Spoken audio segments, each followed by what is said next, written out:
Coucou les loulous, du coup on va continuer la suite de Nicolae, donc on va se continuer la suite.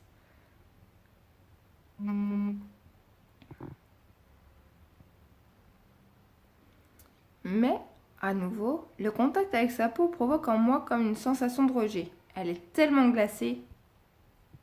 J'ai l'impression d'avoir touché quelque chose qui ressemble à tout, sauf au bras d'une petite fille. Elle semble pourtant en bonne santé. Laurie, tu n'as pas froid? Tes bras sont totalement gelés. Il faut que tu mettes un gilet. À nouveau, Laurie me fixe sans dire un mot. J'ai l'impression que ses yeux sont encore plus brillants que tout à l'heure. Elle est peut-être en train de couver quelque chose. J'appelle ses frères. C'est plus prudent, on ne sait jamais. Je devrais peut-être en parler à tes frères. Tu m'as l'air glacée et toute pâle, ça m'inquiète. J'en veux pas de ton gilet. J'ai jamais froid, moi. Je veux jouer. Je suis totalement prise de court par cette nouvelle réaction. Je ne sais vraiment pas comment réagir face à cette petite fille au caractère bien trempé. Tant pis, de toute façon, pour l'instant, il est temps de partir à la fac si je ne veux pas être en retard. J'ai 3 ans pour réussir mes examens et me lancer dans la vie active. Nounou est sans doute un vrai métier, mais je ne compte pas garder des petites filles capricieuses toute ma vie. C'est clair. Il est important que je pense à mon avenir, désormais. Et j'espère que j'arriverai à atteindre mes objectifs. Les cours ont repris depuis 3 jours et je commence à peine à prendre mes marques.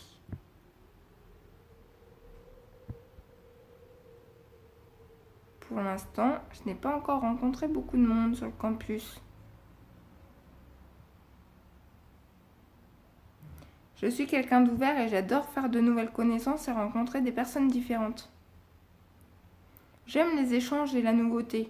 Je suis sûre que mon arrivée dans une nouvelle fac va me permettre de me faire de nouveaux amis.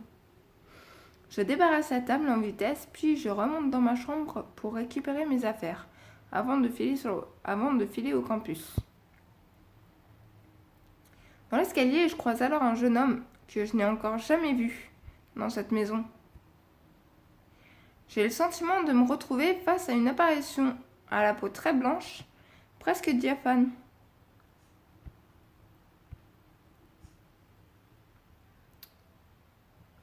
Je vais mettre non. Ses cheveux d'un magnifique brun foncé tombent soigneusement sur ses épaules. Le port royal de sa tête est rehaussé par l'éclat de son regard gris-vert. Oh, qu'est-ce qu'il est beau! Ouh. Sa façon de descendre les marches a quelque chose d'aérien, comme s'il glissait sur le sol. Il dégage une aura envoûtante. Il est très beau. À vrai dire, j'ai rarement vu un homme aussi beau. Le charisme qu'il dégage me fait perdre toute mon assurance. Ses traits sont fins et délicats. Pourtant, sa démarche est celle d'un homme plein d'assurance. Lorsque son regard croise furtivement le mien, mon cœur fait un bond dans ma poitrine. J'ai déjà vu ce visage. C'est celui du médaillon dans mon rêve. Enfin, de mon rêve, pardon. Normal, c'est le même gars. Enfin bref. En arrivant au campus, je suis heureuse de tomber tout de suite sur Sarah. C'est la première personne que j'ai rencontrée le jour de mon inscription. Et pour le moment, c'est aussi la seule personne que je connais à Mysterious Spell. En dehors des Bartoli, bien sûr. Les inscriptions ont eu lieu la semaine dernière et Sarah a été d'une aide précieuse pour que je m'oriente dans les services administratifs. C'est toujours un peu angoissant d'arriver dans un endroit où l'on ne connaît personne. Sarah s'est montrée tout de suite très gentille avec moi. J'admire son aisance. Elle paraît beaucoup plus à l'aise que moi au milieu de tous ces couloirs. J'ai presque du mal à la suivre, tellement elle semble maîtriser parfaitement la géographie des lieux. Je lui avoue mes inquiétudes. Allez, on est amis.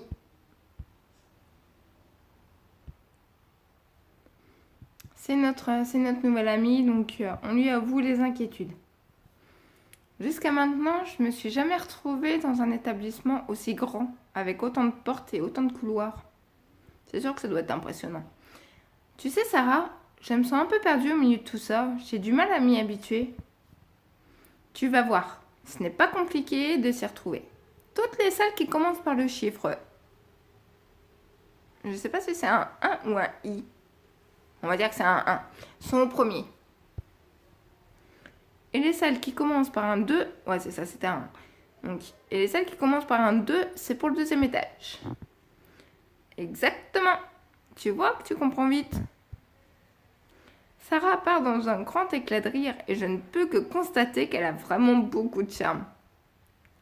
D'ailleurs, tous les garçons se retournent sur son passage, ce qui me rendrait presque jalouse. T'inquiète, toi aussi t'es belle. C'est une fille magnétique, comme on dit dans les magazines, de celles qui attirent les regards, quelle que soit leur tenue. Si tu veux, je te fais visiter et je te montre tous les passages secrets de la fac. Génial. Comme ça, j'arriverai à leur rencontre. C'est une excellente idée. J'ai toujours adoré découvrir des lieux insolites. Oh oui, ça me ferait vraiment plaisir.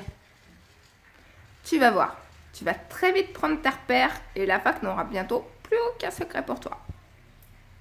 La fac de Mystère et Spell est immense et ressemble à un vrai labyrinthe. En effet, les couloirs ont l'air de tous se ressembler, ce qui n'est pas vraiment. Et on finit pour aujourd'hui et on continuera la prochaine plus tard. Je vous garde le mystère pour plus tard. je vous dis pas le tout, sinon c'est pas drôle. Non, je rigole. On se remet de l'énergie de côté et on se continuera la suite tous ensemble. Je vous fais des gros bisous les loulous. Je vous dis à plus tard. Bisous.